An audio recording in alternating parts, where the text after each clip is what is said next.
Y usted tiene ahí en su mano una hoja que recibió.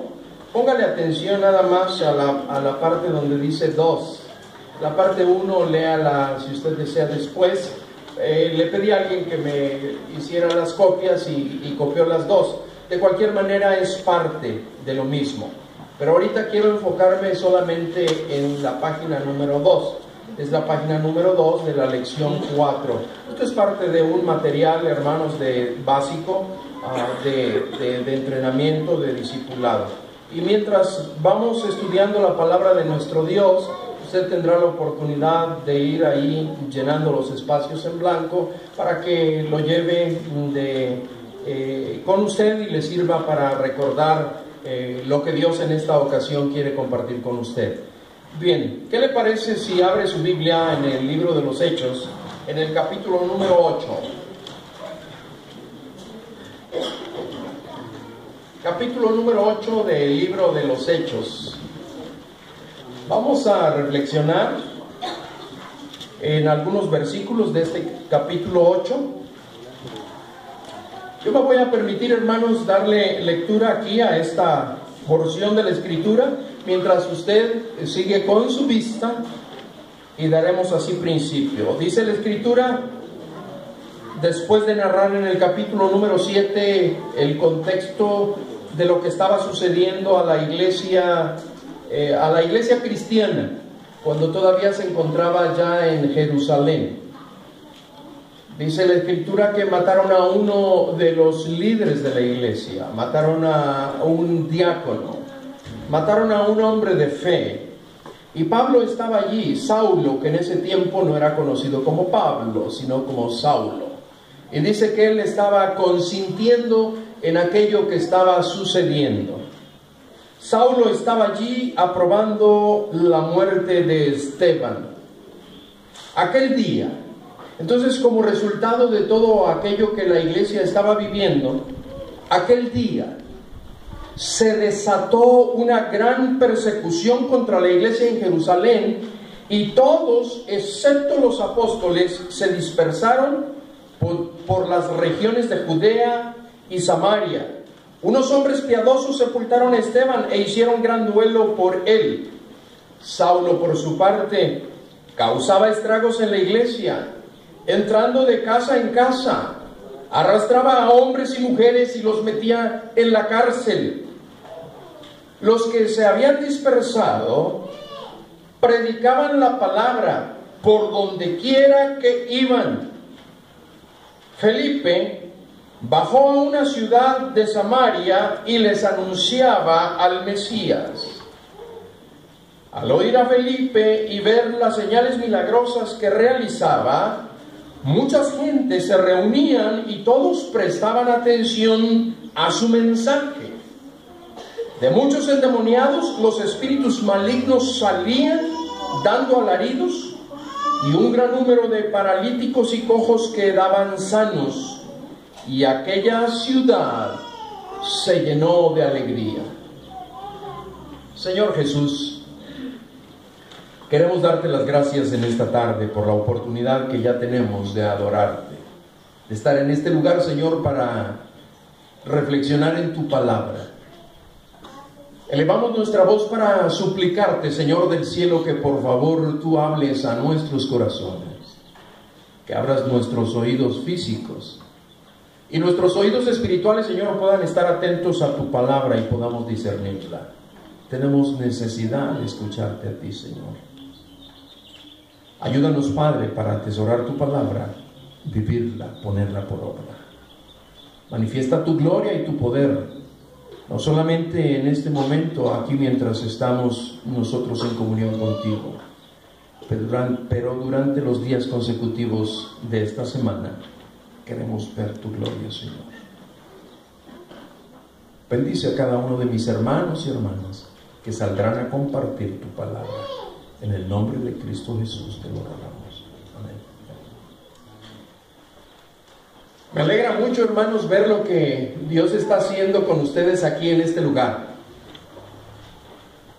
Y cuando vemos lo que está sucediendo pues es natural que abramos nuestro corazón y le demos gracias a Dios por ello, porque nos alegramos. El pueblo de Dios se alegra cada que vemos que Dios está manifestándose, que Dios está obrando en algún lugar. No podemos sino solamente expresar nuestra gratitud a Dios por su bondad y por su misericordia.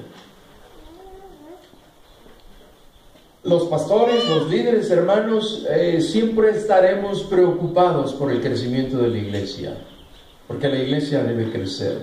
Es un organismo viviente, y como organismo viviente, estando sano, tiene que crecer, debe crecer, necesita crecer. Todo organismo viviente ha sido diseñado, ha sido creado por Dios para crecer, y la iglesia no es la excepción. Y empezamos a preguntarnos cómo es posible, qué podemos hacer para que la iglesia crezca. Yo quiero proponerles en esta tarde que reflexionemos en este capítulo 8 del libro de los Hechos, donde encontramos algunos principios universales sobre el crecimiento de la iglesia, algunas características que nos ayudan a entenderlo. El libro de los Hechos, hermanos, está claramente marcado. Del capítulo 1 al capítulo número 7 nos habla del crecimiento de la iglesia del primer siglo, de la iglesia cristiana, cuando estaba en Jerusalén. A partir del capítulo número 8 hasta el versículo número 12, nos habla muy claramente y nos describe cómo fue que la iglesia creció fuera de Jerusalén, o sea, en Judea y en Samaria. Y a partir del capítulo número 13 nos habla del crecimiento explosivo de la iglesia, que se atreve entonces a salir para proclamar aquel mensaje hasta lo último de la tierra. O sea, el mundo conocido en aquel tiempo. Quisiera entonces reflexionar con ustedes, hermanos, en algunas características muy importantes en esta segunda etapa del crecimiento de la iglesia. ¿Cómo fue que la iglesia creció? Dice que en aquel día hubo una gran persecución contra la iglesia. Dice el versículo número 1. Observe por favor, hermanos, que la iglesia entonces está creciendo en un entorno de persecución. No es en medio de paz. Está creciendo entonces en medio de una situación adversa. La iglesia del Señor Jesucristo está entrando a una segunda etapa de crecimiento, y es un crecimiento explosivo. Este periodo glorioso se encuentra marcado por el sufrimiento causado por la terrible persecución que se desata en contra del fiel pueblo de Dios. A veces nosotros queremos pedirle a Dios que nos utilice cuando todas las cosas van bien, pero cuando las situaciones adversas llegan a nuestra vida, solemos tristemente olvidarnos de Dios, y es cuando más le necesitamos y debemos de continuar sirviéndole. La historia nos enseña, amados hermanos, que no siempre el crecimiento de la iglesia se dio en medio de paz y tranquilidad. Abundan, por supuesto, abundan los ejemplos que ilustran este caso. Tal es, hermanos, la situación de nuestros hermanos alrededor del mundo, que verdaderamente el tiempo no me alcanzaría para citar puntualmente o específicamente algunos de esos casos, pero ustedes mismos son testigos de la persecución de la iglesia del Señor Jesucristo, aún aquí en nuestro México. Un ejemplo de ellos es en los Altos de Chiapas. Nuestros hermanos tzotziles, la iglesia perseguida se está multiplicando aceleradamente. En la Sierra Mazateca no es la excepción. Con nuestros hermanos huicholes allá en el estado de Jalisco y Nayarit, la iglesia se está multiplicando. La iglesia está creciendo, y aún en medio de persecución. Fuera de nuestra patria, amados hermanos, los ejemplos son tan variados. Y por supuesto que tampoco es la excepción. Leemos a todos los días cómo el pueblo cristiano está siendo perseguido, cómo los templos cristianos están siendo incendiados allá en la India. Nosotros sabemos de las décadas de persecución de la iglesia cristiana allá en China, en los países centroamericanos. Cuando estamos en Cuba, cuando visitamos a nuestros hermanos venezolanos, nos damos cuenta cómo la iglesia del Señor Jesucristo continúa siendo perseguida. La lista es interminable, pero la realidad es que en estas latitudes la iglesia del Señor Jesucristo está creciendo y se está multiplicando. Entonces, amados hermanos, la Biblia enseña en el capítulo número 8 que esa era la condición prevaleciente de la iglesia de Jerusalén. Creció en medio de gran persecución. Pero esa es una palabra que solamente trae a nuestra mente una realidad más. Dice la Escritura que ellos estaban siendo perseguidos, pero la iglesia creció. Creció no solo en medio de persecución, pero imagínese usted, por ejemplo, amados hermanos, en qué condición económica y financiera se encontraban aquellos hermanos. Entonces, la iglesia creció en medio de carencias económicas. La iglesia creció y se multiplicó en medio de carencias financieras. Mire, solamente quiero invitarle a reflexionar sobre la realidad de una iglesia. La iglesia de Jerusalén, una iglesia cada día creciente, una iglesia de la cual podemos aprender. Porque esta iglesia, amados hermanos, se sobrepone estoicamente, heroicamente a los momentos de adversidad causados por la pérdida de sus pertenencias, la ausencia de un bienestar material. Mire, aquellos fieles seguidores del Señor Jesucristo habían dejado atrás su casa, estaban siendo perseguidos, estaban saliendo de Jerusalén, perdieron su casa, perdieron sus tierras de labranza, dejaron sus ganados allá, ellos no tenían nada, estaban siendo perseguidos. Pero la iglesia está creciendo. Ahora no tenían trabajo, sus rebaños, pues ya no estaban las chivitas para ordeñarlas siquiera y hacer quesos, ¿no? Se habían quedado allá, atrás quedaron todas sus posesiones. El dolor de la pérdida material no tenía comparación con la pérdida profunda que su alma estaba experimentando por razón de que estaban siendo perseguidos, solamente porque se atrevían a predicar que un humilde carpintero había transformado sus vidas y les había dado una nueva esperanza para vivir.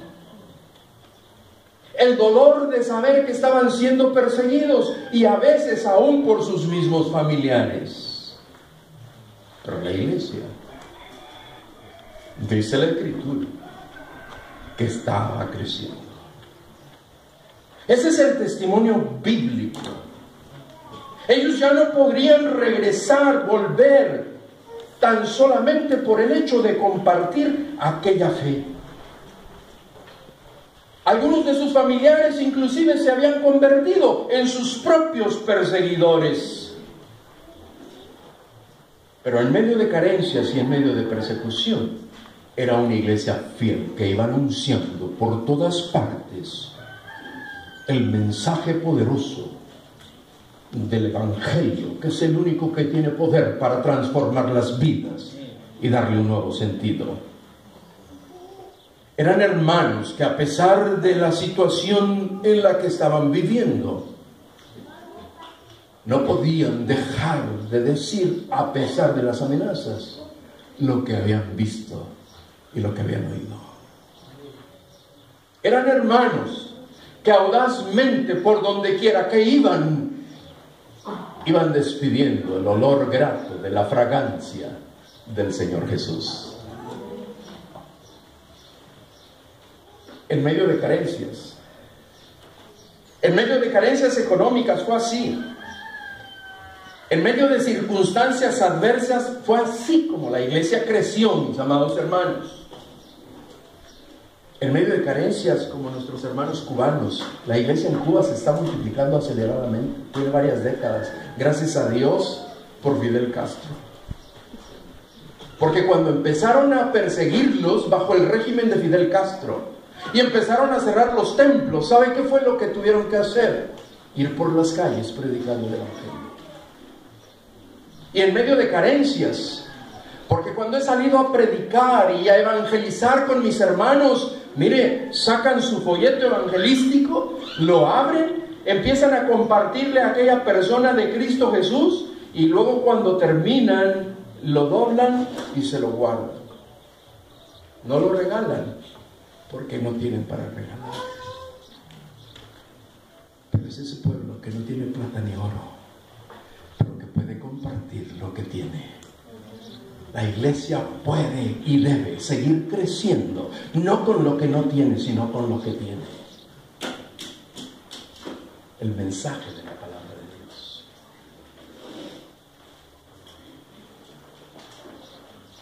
Así fue como el evangelio creció, hermanos, en una iglesia perseguida. Pero dice la Biblia que fue por la participación de cada uno de los miembros de la iglesia. Fue por la participación de los laicos. O sea, no fueron, no, pues aquel hermano porque fue al seminario, el hermano Timoteo porque fue al seminario. Estamos muy agradecidos por eso, y para eso estamos ahí, para ayudar en la formación de los siervos de Dios. Gracias a Dios que tienen aquí al hermano Rafa. El hermano Rafael ya va a graduar también, gracias a Dios por eso. Pero yo quiero decirle en el nombre de Dios que no es por ellos que la iglesia va a crecer. La iglesia va a crecer por ustedes, la iglesia. ¿Cómo fue que la iglesia creció? Dice la Escritura, mis amados hermanos, que fue con la participación de hombres y mujeres de fe. Porque la Biblia claramente dice que todos fueron esparcidos, pero ¿quiénes se quedaron en Jerusalén? Dice, salvo los apóstoles. ¿Sí se da cuenta?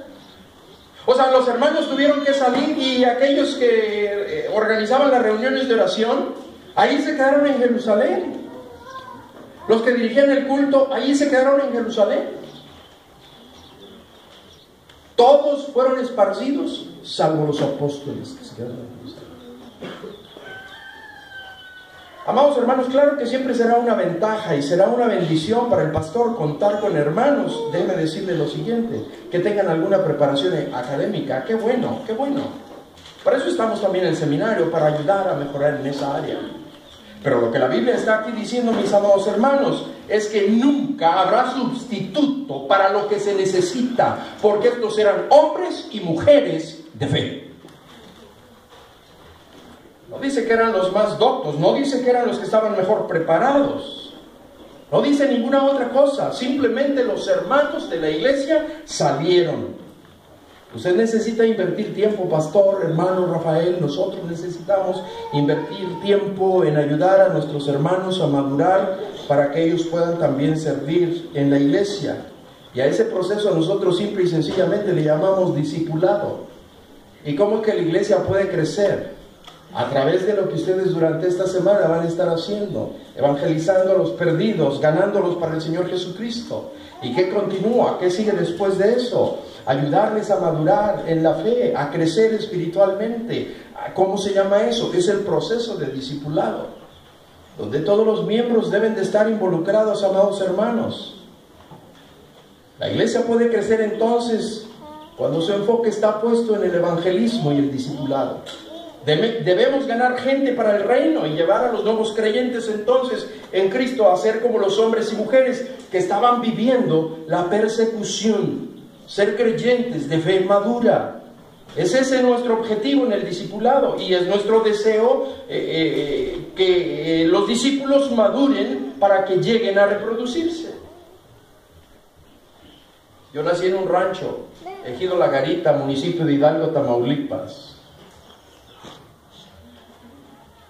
Y mire, los árboles de mango siempre dieron mango.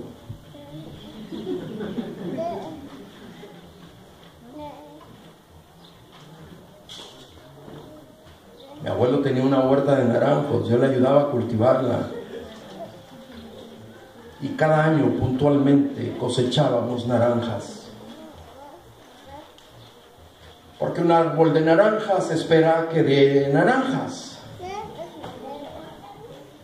Hasta que llegó una helada y aquellos naranjos se secaron hasta la raíz.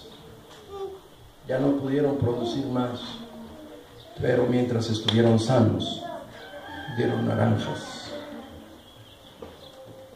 Un discípulo sano, como organismo viviente, debe de producir discípulos. Y una iglesia sana, como organismo viviente, debe de producir iglesias. ¿Y qué cree que nosotros, los pastores, estamos obligados a producir? Nada más y nada menos. Debemos de ser objeto de inspiración para otros, para que rindan su vida al Señor Jesucristo y la dediquen a la edificación de su iglesia y el extendimiento del reino de Dios.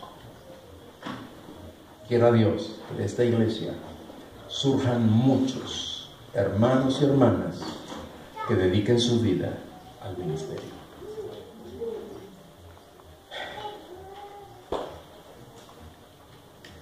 El Señor Jesucristo había invertido su vida en hacer discípulos.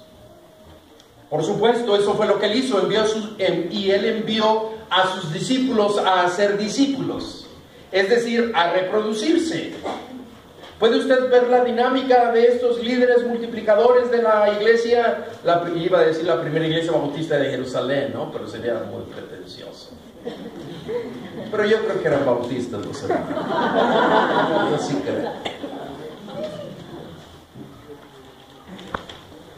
Así fue como la iglesia de Jerusalén creció en aquella segunda etapa del crecimiento. Como consecuencia, se reprodujo. Y ahora que el liderazgo se ha multiplicado, puesto que los apóstoles se han quedado allá, los hombres y mujeres de fe que han salido por donde quiera que van, son usados por Dios al participar, proclamando audazmente el mensaje del Evangelio, para dar entonces así nacimiento a la primera iglesia plantada en territorio gentil, o sea, fuera de Jerusalén. Así es, amados hermanos, exactamente. Es lo mismo hoy en día. Mientras ustedes salen en esta semana aquí a las calles, en el vecindario, en el nombre de Jesús, ejerzan su fe y prediquen al Señor Jesucristo, porque son los hombres y las mujeres de fe que serán usados por Dios para hacer crecer la iglesia que Él compró con su propia sangre. Pero dice la Escritura que estos hombres, hermanos, eran laicos, pero eran personas piadosas. Dice la Escritura, con la participación, hombres piadosos llevaron a enterrar a Esteban. En el contexto, o sea, antes de que ellos salgan. Dice que hombres piadosos llevaron a enterrar a Esteban. Eso fue lo que hicieron cuando mataron a Esteban, y empieza la persecución. Ahora, reflexionen un poquito nada más. Eran hombres piadosos. Dice que no eran teólogos. No dice que eran hermanos que habían egresado del seminario. Son todos ustedes bienvenidos. Pero aquí el asunto, mis amados hermanos, es de que la Biblia afirma diciendo, describiendo una de las características que hará crecer a la iglesia del Señor Jesús. No son los métodos, no son los programas, son las personas, son los corazones humillados y contritos delante de Dios, quien Él utilizará para hacer lo que Él se ha propuesto. Hombres piadosos. ¿Qué es piedad? Porque ellos eran piadosos. El diccionario describe simplemente diciendo que es benevolencia, es benignidad, es bondad. es compasión, es misericordia lo que había en aquellos hombres. Entonces, otra de las características de los instrumentos que Dios usó para el crecimiento de la iglesia en su segunda etapa de crecimiento, su segunda etapa de expansión, fueron hombres piadosos. O sea, hombres y mujeres llenos de compasión, que se apiadaron y atendieron benevolentemente la realidad del momento. Aunque si bien es cierto, tenemos que reconocer, porque existen algunas interpretaciones de los eruditos que aseguran que estos varones piadosos no eran cristianos, sino que eran judíos. Sea cierto o no, no hay una evidencia interna en la Biblia, son algunas proposiciones solamente, pero sea cierto o no, lo que sí yo quiero afirmarle en el nombre de Dios es que siempre los profetas de Jehová siempre esperaron que todo aquel que hubiera sido objeto de misericordia estaba obligado a expresarla. El mismo Señor Jesucristo dijo: bienaventurados los misericordiosos, porque ellos alcanzarán misericordia. La iglesia del Señor Jesucristo, entonces, siendo su cuerpo, tiene la responsabilidad sagrada aquí en la tierra de mostrar su misericordia. La iglesia del Señor Jesucristo aquí en la tierra, amados hermanos, tiene la responsabilidad ineludible delante de Dios de mostrar benevolencia, de mostrar piedad, de mostrar compasión. La responsabilidad de ver por la necesidad del momento histórico que le está tocando vivir y ministrar amorosamente hacia el interior de su cuerpo, a sus miembros. Sí, pero sin olvidar jamás la responsabilidad que tiene de quienes están en su derredor.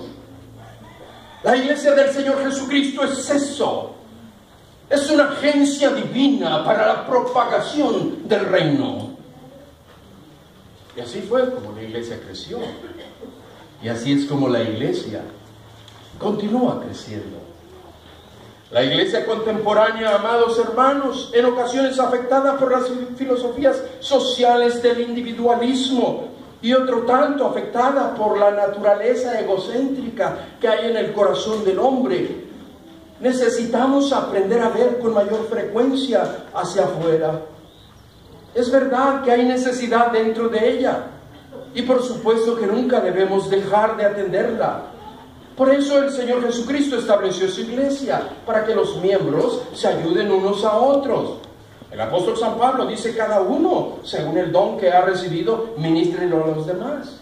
O sea, hemos de servirnos y hemos de ayudarnos unos a otros, pero jamás podremos olvidar la responsabilidad sagrada que tenemos de ser sal y luz en este mundo que está inmerso en la oscuridad y que tan necesitado está de experimentar la gracia y el amor de Cristo Jesús. Al ver hacia afuera, le ayudará a la iglesia a percibir entonces la realidad de la situación actual de la sociedad, y esta le llevará a experimentar la compasión que sintió Jesús, y por consecuencia le desafiará a hacer y actuar como Jesús actuó. Ver es percibir, y necesitamos ver a la gente en los mismos términos como Jesús la vio. El Evangelio de San Mateo, en el capítulo 9, versículo número 36, ilustra perfectamente este asunto cuando dice que Jesús, viendo las multitudes, tuvo compasión de ellas.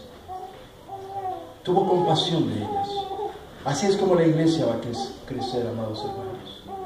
Cuando nosotros aprendamos a ver a la gente como Jesús la vio, y como aquellos seguidores piadosos aprendieron a ver.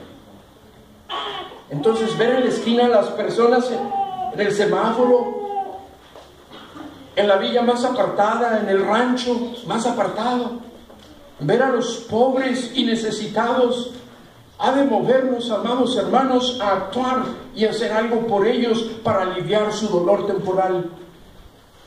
Hay millones de personas que deambulan por las calles de las grandes metrópolis. Van sin dirección en esta vida. Hay miles de estudiantes que se encuentran desorientados en las universidades que se han convertido en centros de pugnas ideológicas.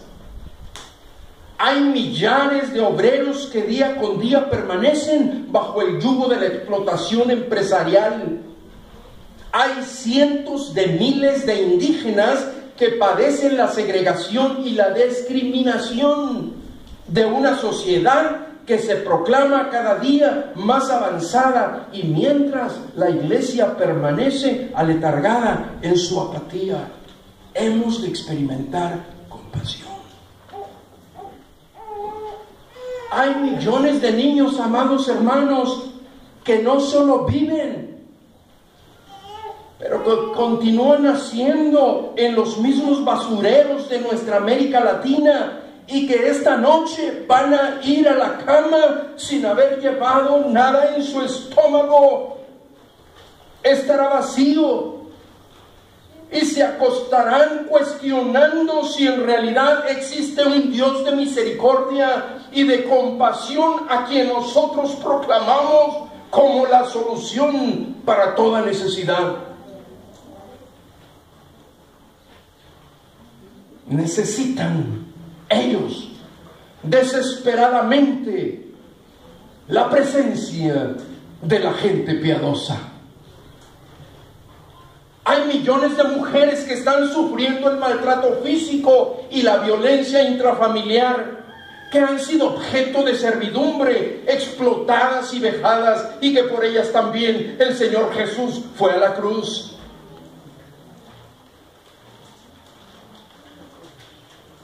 El Señor en su palabra, en el libro de Proverbios, en el capítulo 14, nos recuerda diciendo que el que oprime al pobre afrenta a su hacedor, mas el que tiene misericordia del pobre honra a Dios. Las anteriores, amados hermanos, son palabras sagradas. Son palabras sagradas que nos tienen que desafiar a vivir la vida cristiana y que nos impulsan para romper con los modelos que nos han atado y atrevernos a ser el dinámico cuerpo de Cristo que ha de ser encarnado en la sociedad sufriente. Hemos de ser sus ojos, y si vamos a hacerlo, hemos de ver a la gente como Jesús la vio, porque cuando aprendemos a ser sus ojos, no podemos experimentar otra cosa sino compasión, misericordia, piedad. La iglesia creció hace miles de años con la participación de hombres piadosos, y hoy en día crecerá mediante el poder de Dios exactamente con las mismas herramientas.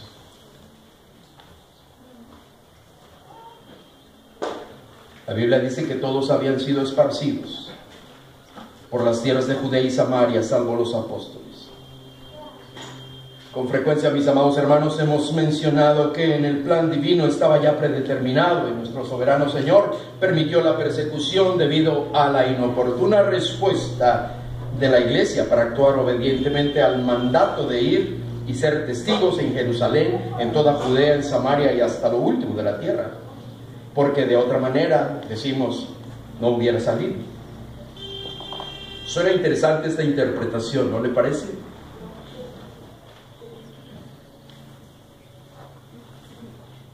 Puede ser que Dios lo haya diseñado o lo haya permitido. Suena interesante.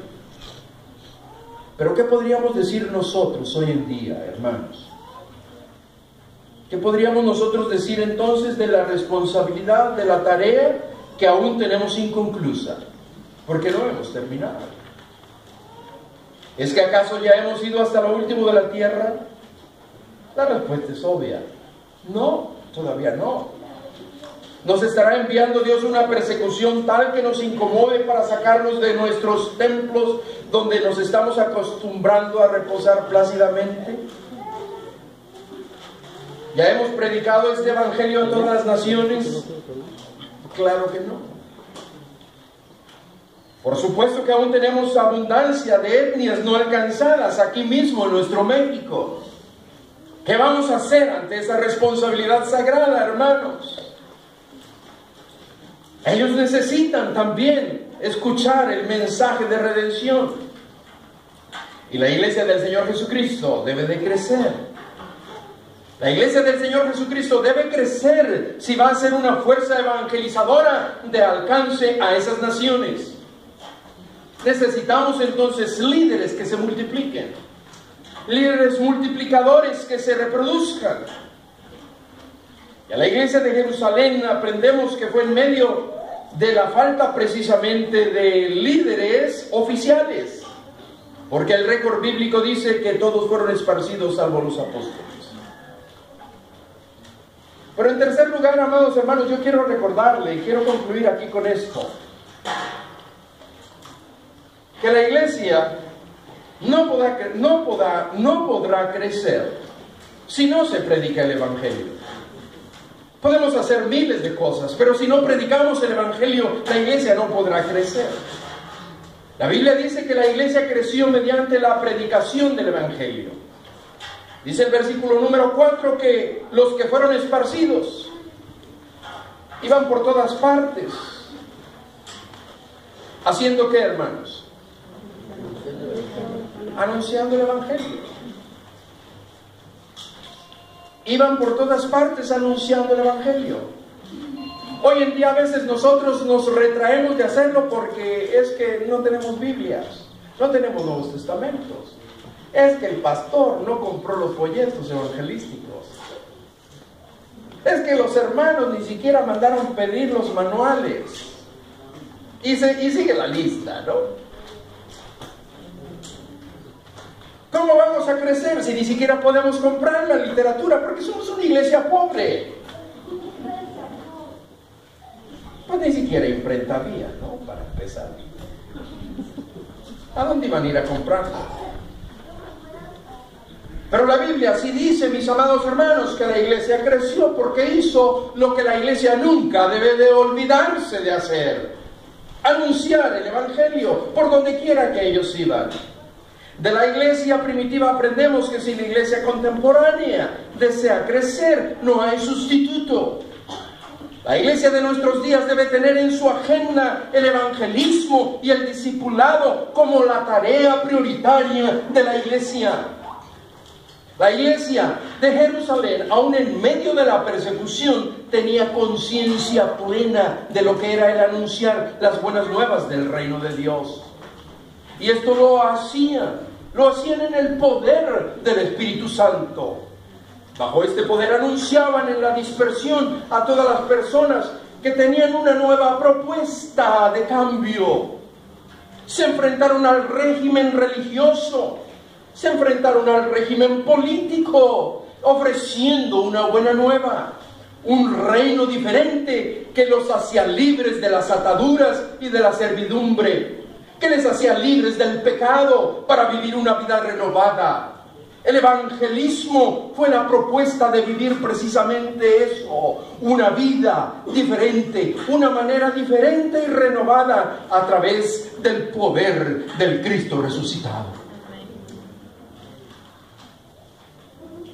Predicaban a Cristo.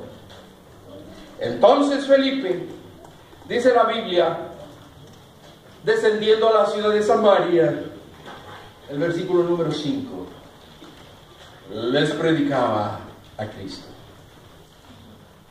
Amados hermanos, amigos nuestros, hoy más que nunca se hace necesario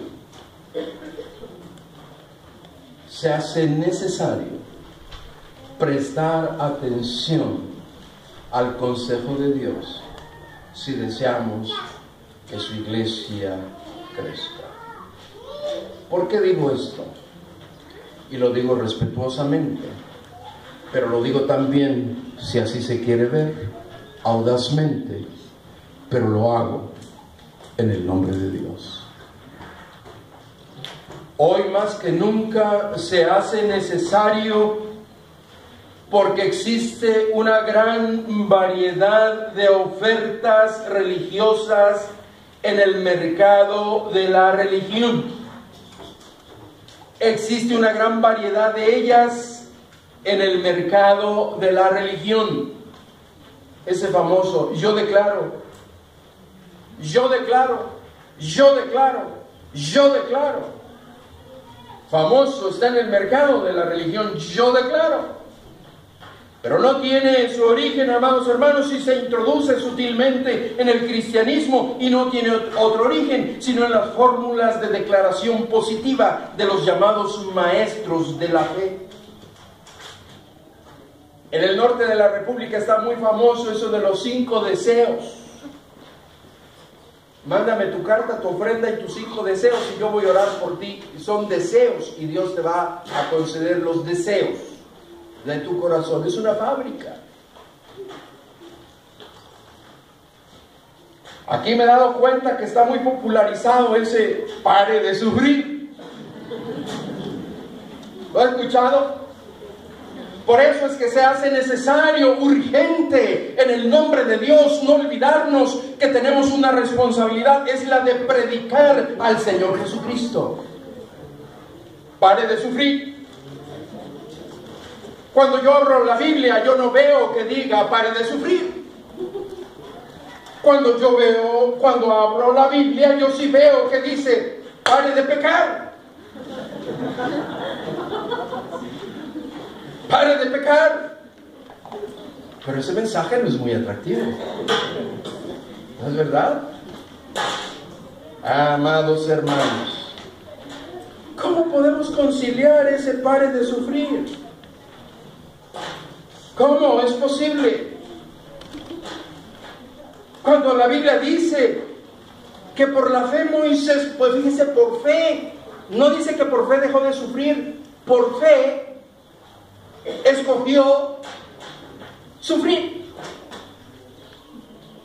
Por fe escogió ser maltratado con el pueblo de Dios. Y es verdad, la Biblia dice que algunos por fe conquistaron reinos, hicieron justicia, alcanzaron promesas, taparon bocas de leones, apagaron fuegos impetuosos, evitaron filo de espada, sacaron fuerza de debilidad, se hicieron fuertes en batalla, pusieron en fuga ejércitos extranjeros. Las mujeres recibieron sus muertos en resurrección. Qué bonito todo eso, ¿no? Pero ahí se terminó. Más otros, como la iglesia de Jerusalén, fueron perseguidos. Pero la iglesia creció. Más otros sacaron fuerzas de debilidad, se hicieron fuertes en batalla, pusieron en fuga ejércitos extranjeros. Las mujeres recibieron sus muertos en resurrección. Más otros fueron atormentados. No aceptando el rescate a fin de obtener una resurrección mejor. Otros experimentaron vituperios, azotes, y además de esto, prisiones y cárceles. Fueron apedreados, aserrados. Pues ¿dónde está su fe, hermano? ¿Cómo que lo aserraron? Pues si nosotros oramos que no lo aserraran, ¿por qué lo aserraron? Ya ven, no vayas a esa iglesia ahí, no tienen poder en la fe, no tienen poder en la oración. ¿No es cierto? Es tiempo de parar eso, hermanos. La Biblia dice, fueron puestos a prueba, muertos a filo de espada, anduvieron de acá para allá,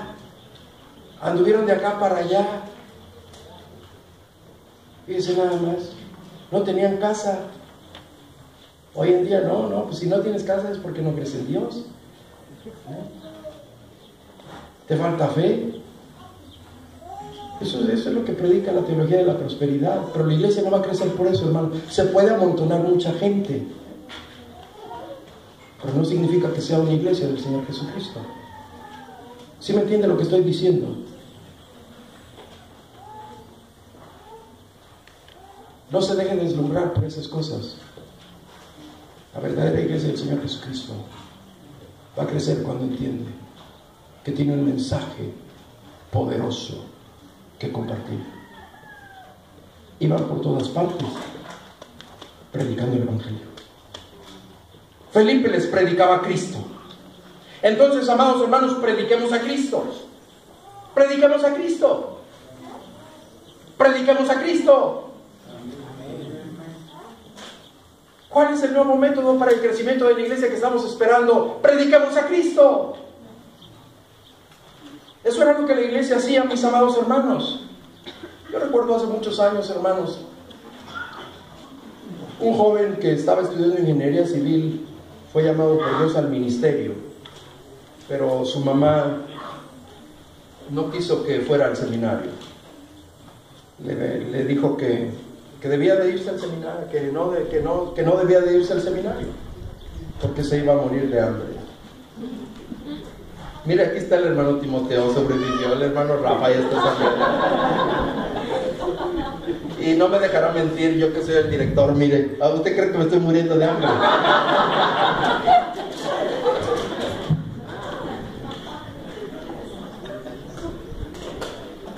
Le dijo aquella mamá, prefiero que te mueras, prefiero verte muerto de hambre antes a que te vayas al seminario. Y aquella madre me lo compartía años más tarde con lágrimas en los ojos, porque su hijo había fallecido y no murió muerto de hambre, pero por no haber respondido al llamado de Dios, aquella madre por haber sido un obstáculo para que él respondiera a Dios, aquel muchacho se enfrió y años más tarde se fue al mundo. Se fue al mundo, cayó en el vicio, en las drogas, en el alcoholismo. Y finalmente aquel joven murió. No murió de hambre, murió. Prefiero verte así que verte predicando a Cristo. Eso es no entender cuál es el valor de la vida. Es el no comprender que hay una tarea gloriosa que no puede dejar de ser hecha y que ni siquiera se le ha conferido a los ángeles hacerlo. Ha sido a nosotros, a usted y a mí, personas con debilidades, pero quienes Dios quiere utilizar. Déjame decirle, joven, en esta tarde, predique a Cristo. No se va a morir de hambre.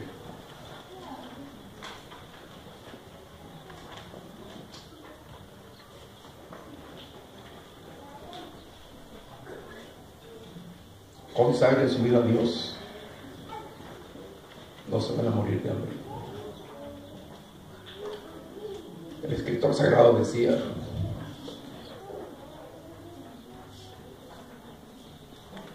fui joven, ahora estoy ya muy viejo, pero en toda mi vida no he tenido la oportunidad de ver a un justo ni su simiente que bendiga pan.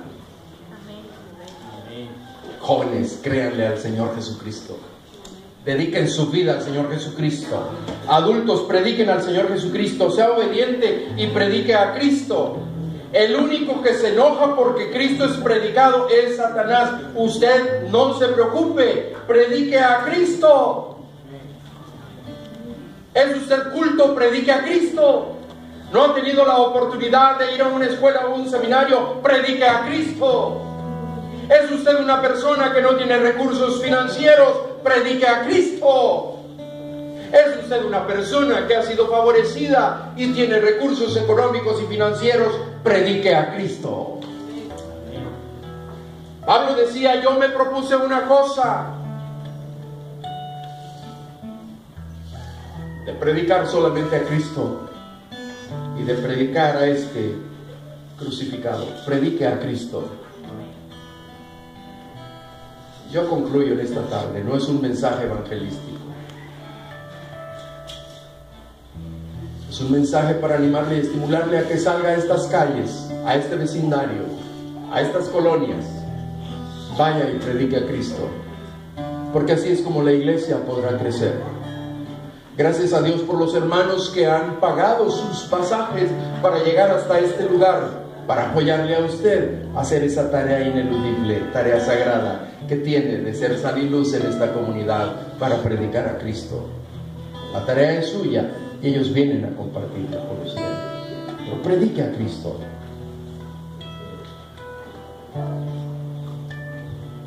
No es un mensaje evangelístico, Pero antes de irnos, yo no les conozco. Solamente quiero decirle que ese mensaje de Cristo es un mensaje muy simple. En el cumplimiento de los tiempos, Dios envió a su Hijo. El Verbo se hizo carne, habitó entre nosotros, descendió del cielo. Gloria del unigénito lleno de gracia y de verdad. Habitó entre nosotros. Vivió una vida sin pecado. Pero voluntariamente Él quiso ir a la cruz del Calvario para pagar el precio de nuestro pecado.